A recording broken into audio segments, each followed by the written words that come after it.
嚟到杭州嘅第一站武林門碼頭，坐呢隻公交船3蚊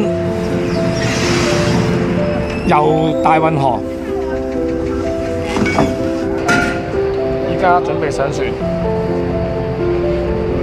等一下，他们三个让他们上船。上船。一些都找到了。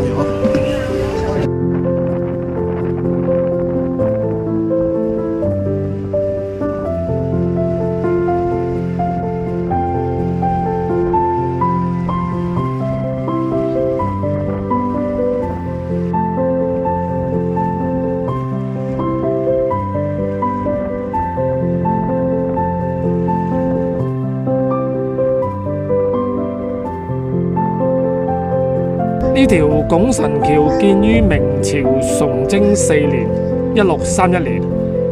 呢條橋呢，代表住皇帝南巡杭州時相迎嘅敬意。橋長92米，高16米。依家登上呢條橋有400幾年歷史。